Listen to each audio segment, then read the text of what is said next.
Gepleýär Azatlyk Radiosu. Russiýa göçüp barmagy istek bildirýän türkmenistanylaryň sany barha artýar. Türkmenistanyň raýatlarynyň arasynda Russiýa göçüp barmak statusyny eýe bolmak isleýän adamlaryň sany barha köpelýär. Bu barada Azatlyk Radiosynyň Aşgabatdaky habarçysy 2 sentýabrda habar berdi. Bugün men Russiýanyň Aşgabatdaky elçixanasynda boldum.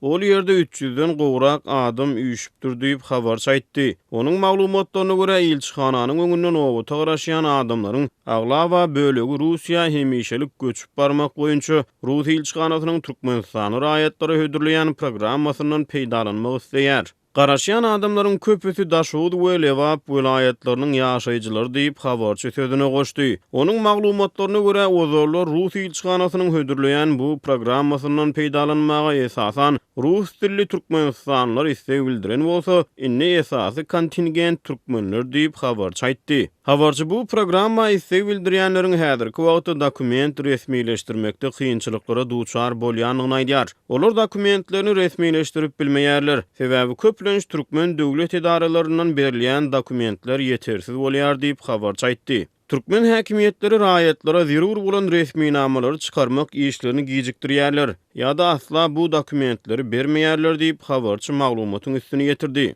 Ol Aşgabatdaky Rus elçixanasynyň öňüne dören nowat video düşürip azatlyga uğratdy. Habarçynyň maglumatlaryna görä videoda görkezilýän adamlaryň arasyndaky gurrundeşliklerden elçixananyň işgäriniň türkmen häkimiýetleriniň ýanyna baryň. Egerde zerur dokumentler ýok bolsa biziň edip biljek kömegimiz ýok diýen sözlerini eşitmek bolýar. Elçixananyň öňünden owata garaşýan adamlaryň arasynda Russiýa okuwa gitmäge synanşýan ýaşlar hem bar. Ýöne olaryň da dokumentleri düzüw däl diýip habar çaýtdy. Onuň maglumatlaryna görä owata garaşýan adamlaryň aglabasy ýurtdan hemişelik göçüp gitmäge istek bildirýän türkmenistanlylar bolup, olar öýdary edýän gurrunlaryny Türkmenistanda ýaşamagyň agyrlaşanlygyny, ýurtda iş mümkinçilikleriniň ýokdugyny we maşgala eklemegiň kynlaşanlygyny aýdýarlar. Türkmenistanda raýatlaryň ýurdun daşynda bilim almagyna degişli mümkinçilikleriniň çäklendirilmeginiň netijesinde türkmen ýaşlary daşary ýurtlarda okumak üçin ýol gözlemeli bolýarlar we dürli usullara baş goşýarlar. Azatlyk Radiosynyň habarçylarynyň sözlerine görä häzirki wagtda ulanylýan usullaryň biri okuwa indi gitmek isleýänlere degişli ýaşlar başarsalar daşary ýurtlaryň ýokary okuw jaýlarynda geçen ýyl hem okanlygy hakynda resminame edinip, onuň esasynda ýurdun daşyna çykýarlar. Şu ýyl daşary ýurtlarda okuwa girmek üçin mektebe geçen ýyl tamamlanan ýaşlar daşary ýurt ýokary okuw jaýlaryndan hamana geçen ýyl hem okanlygy we şu ýyl 2-nji kursa başlamalydygy barada galyp resminame alýarlar we soň ýurdun daşyna çykmaga synanyp başlaýarlar diýip habarçymyz aýdýar. We ol zerur kagylary edinmegiň uly çykdyjylary talap edýänligini we ýaşlaryň aldyga düşýän halatlarynyň hem seýrek däldigini belliýär. Habarçymyz ýurtda öz çağlaryny okatmagy islegleriň uly bolmagy sebäpli köpçüligiň şüpheli mümkinçiliklerden peýdalanmakdan hem çekinmeýänligini belliýär. Bu bolsa okuwa gitmek isleýän ýaşlaryň ýurdun içinde we daşynda uly mukdarda para bermegini göz öňünde tutýar. Ýaşlaryň aldyga düşüp enatalaryň müňläp dolardan mahrum bolýan halatlary hem seýrekdäl. Halkta çağalaryny okatmak, bilimli etmek islegler ören güýçli diýip Azatlygyň Türkmenistandaky habarçy aýdýar.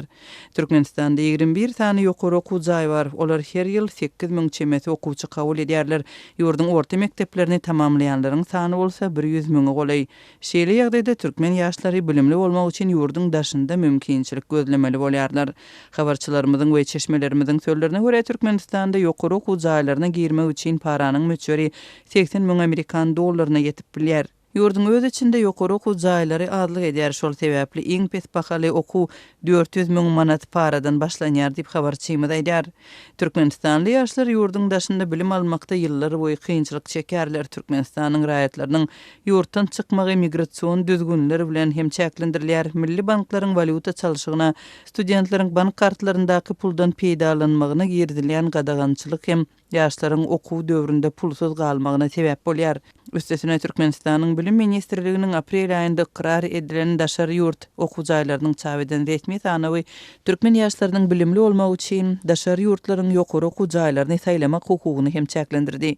Türkmenistanyň Bilim Ministrliginiň aprel aýynda çap eden sanawynda Hytaýyň, Hindistanyň, Türkiýanyň, Russiýanyň, Belarusyň, Gazagstanyň, Gürjistanyň we Ukrainanyň diňe käbir ýokary okuw jaýlarynyň atlary görkezilýär. Daşary ýurt diplomlary baradaky täze gün 2019-njy ýylyň 16-njy martyndan soň okuwa giren studentlere degişlidir.